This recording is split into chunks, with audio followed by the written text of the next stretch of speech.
welcome to a very special episode of Backlight Boston presented by Luminarium Dance Company.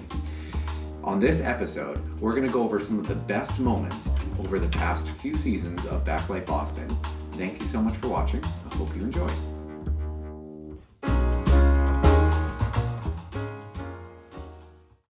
In the beginning of Backlight Boston, we really tried to get the entire dance community involved.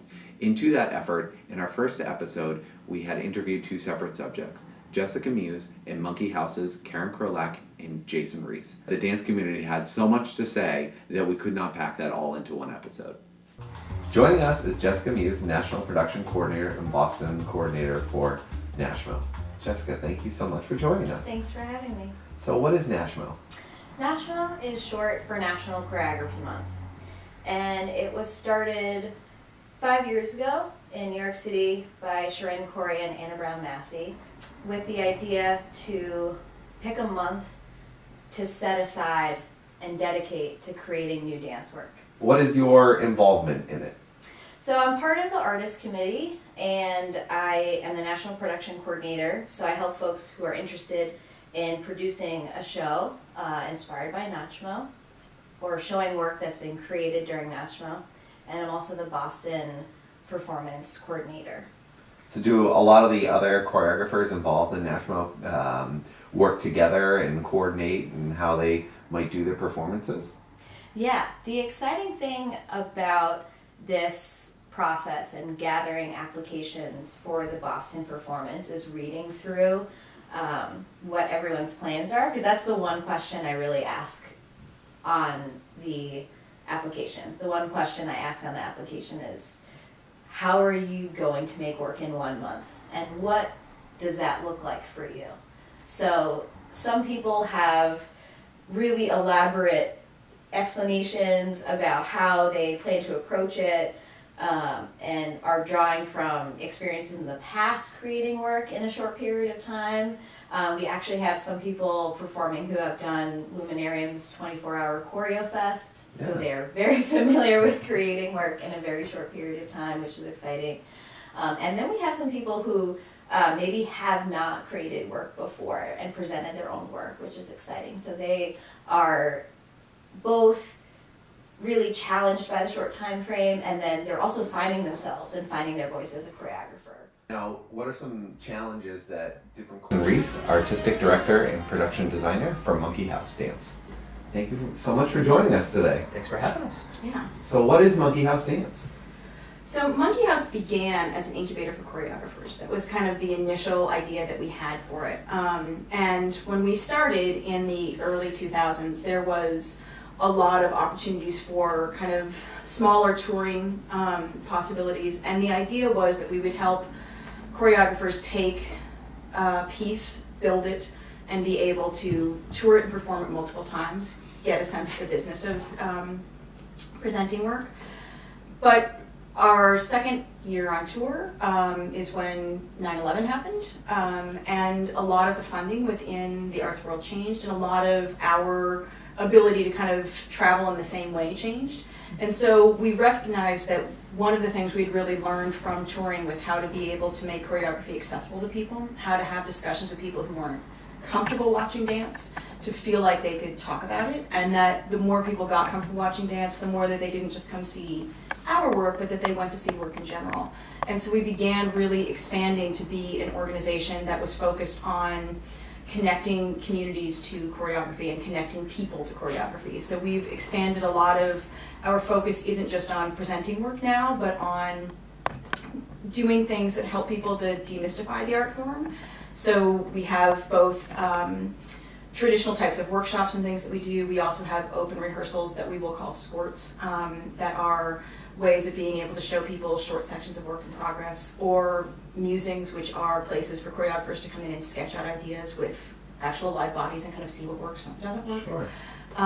As well as our blog. And hopefully a lot of the end result of what we're presenting isn't so much about the actual end of the process, but it's more a reflection of what the process has taken us through. And I know that that kind of sounds a little bit kind of fluffy perhaps, but I mean, I think that really what we've become as an organization is really interested in what happens in the rehearsal room and what is developing there, both physically as well as mentally. Throughout the process of filming, the majority of our episodes have been here at our studios. We have had the fortune of also being able to take our show on the road and film at other locations, including the studio at 550, Cambridge City Hall, ChoreoFest, Boston Center for the Arts, and Monkey House's Talkback. Enjoy a couple clips. Hello, and welcome to this quarter's episode of Backlight Boston. This quarter I'll be interviewing Callie Chapman. Join me as I interview her. Hello, and welcome to a very special episode of Backlight Boston, hosted here at the Boston Center for the Arts. Hello, and thank you so much for joining us for Backlight Boston presented by Luminary and Dance. This quarter, we're here at the Dance Complex in Cambridge at 24-Hour ChoreoFest. I hope you enjoy our next couple of interviews.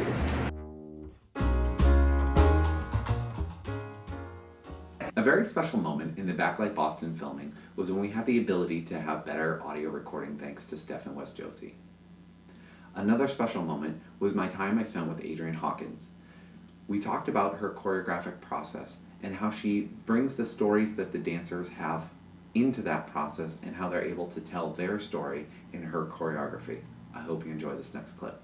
You know, and I always tell my kids, that's not my kids, but the kids, I said, you are the only one that knows the story from when you were born till now. That is your range. I said, my range happened way back here. Sure. You know, and so what happens is that you are the storyteller of this era, which is not my era, you know. So therefore, what you have to bring to the table is something that I will not understand. But if you don't bring it to the table, it's not going to be there. I also enjoyed my time with New Movement Collaborative in a very recent episode where we talked about our roots here in the Boston community and how bringing art to the community builds the community that you want to see. I hope you enjoy this next clip. Thank you guys so much for joining us. Thanks for having us. So for people who don't know, do you kind of want to give a little bit of background on the New Movement Collaborative, what you guys do? New Movement Collaborative. Let's see, this is the sort of, we changed the definition over the year. We started about a year ago in the spring of last year, initially with sort of the intention of possibly building a place together, a space together. But really just out of Sarah May and I had, seen each other around and had shared interests in maybe having a little bit more rigor or attention on certain elements of the Boston dance scene. Yeah, and so then what we did is we kind of made a list of what we felt like we wanted and what we were missing, and quickly realized that getting our own studio was maybe not going to happen right away for many reasons. And so we set up a full year of programming that have included jump talks, which are sort of performance, discussion, evenings, performances, the standalone workshops. We have a residency coming up.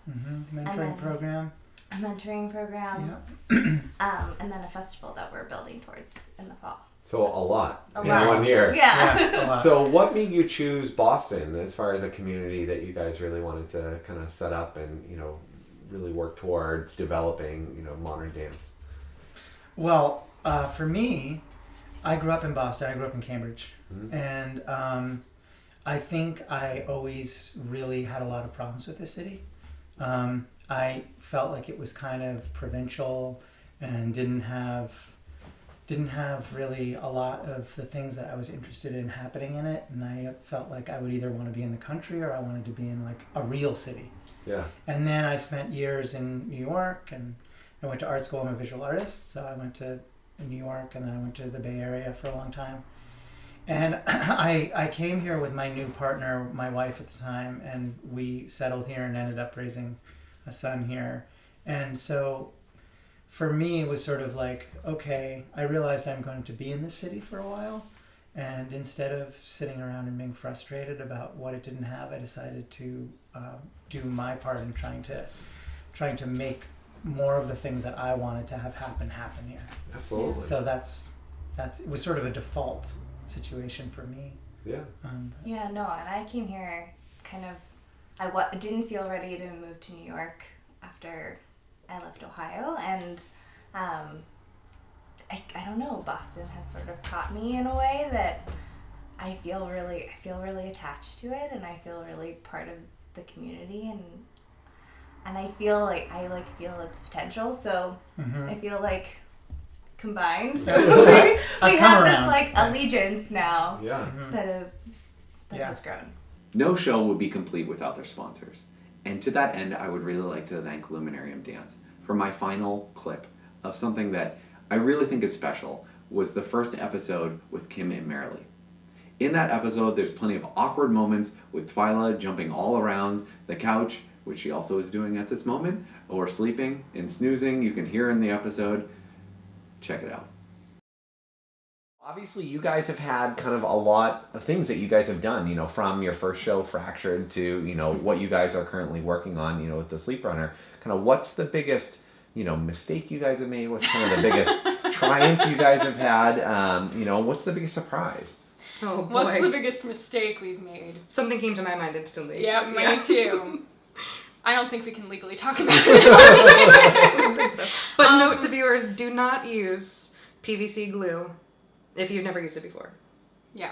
I mean, you know, it's tough because when we first started out, we definitely were not that far away from our college days. So I feel like Fracture, while it was definitely a very good product and a professionally polished product, it felt much more like a collegiate endeavor in that it was, here's a piece. Here's a completely unrelated piece. Yeah. Here's another unrelated piece. And people really responded to it well. But as the company has matured and the dancers now have a sense of our style, we have a sense of each other's styles. Definitely. And things have kind of evolved. Now the Sleep Runner is a completely different endeavor, what we're doing right now. Yeah. I think also talking about perhaps one of our biggest triumphs from kind of like a business model perspective, I'm really satisfied personally, and I feel really great at the end of every show, every year, whatever, that we kind of hold our ground from a kind of budgetary perspective, from a logistical perspective. Like, we don't really compromise in our business plan. Right. In being a successful dance company, not just in product and what we're creating and feeling really great about that, but kind of the day-to-day, how we run things, and, you know, paying the dancers and keeping people kind of not can't say sustained, not yet, but, you know, keeping... But the company's sustained. Absolutely. And that's what's really exciting, is that for a lot of people in the Boston and Cambridge dance scene, we hear again and again, at what point do we call this a profession versus a hobby? Because so much of their own money is going into it. And that's exactly why when we first got together, we were like, all right, if Fracture does not do well, we leave. And then both shows sold out, and it's just been, you know, rolling along ever since. So it's nice to have the balance of, like, we're mutually kind of setting this line for ourselves, and, you know, we have this hard limit of, like, if we don't accomplish this, we need to rethink this. And that's obviously something you're constantly reassessing, you know, and constantly saying, here's what we need to, you know, do and change. You know, looking back on it, you know, if you could talk to yourself 5 years ago, you know, and, you know, some of the things that you've learned, you know, what would you be saying? What would that conversation that you would be having with yourself? Take the security deposit very seriously. Don't spill things on the floor. That will burn a hole into it. You'll lose your deposit. Or learn that the things you're using could burn a hole in the floor. Just in general, I think. Watch your hands, wear gloves. I think the great part about kind of this journey that we've been on is so much of it is learning process, and the journey just kind of keeps, even year to year, month to month, the journey keeps evolving kind of from what we're doing, from what our hands are on, and from what we're thinking about and kind of doing every day. So I very much appreciate kind of the learning process. So being December, the last month, what can people look forward to from Luminarium? We've already got a couple things on the books that we can't exactly announce just yet, but if you want to know more, we will have our debut Blast. If you want to sign up for our quarterly newsletter. Yeah. Folks can do that, and at the start of the year, we announce everything that's going down, and it's really exciting. We've got a whole bunch of different collaborators that want to team up with us this year, including Dance plus dogs. Oh, thank you. Exactly. So if people want to check out, more of your work or come see a show, how would they learn more about you guys? Luminariumdance.org. Yeah. First and foremost, I mean, we are on Facebook, we're on Instagram, we are on Twitter. What aren't we on? Yeah, we're on everything. We've got a blog. Well, Kim, Marilee, thank you so much for joining us. Thanks You're for welcome. having us. Now get out of my living room. We'd like to thank you so much for watching our 3rd season of Backlight Boston. If you have any idea of a guest, or you yourself would like to be a guest for the 4th season of Backlight Boston, please reach out to us. You can email to us at info@luminariumdance.org or tweet to us at Backlight Boston. We really look forward to having your feedback. If you can subscribe, that helps us out so much. We'll look forward to seeing you next season.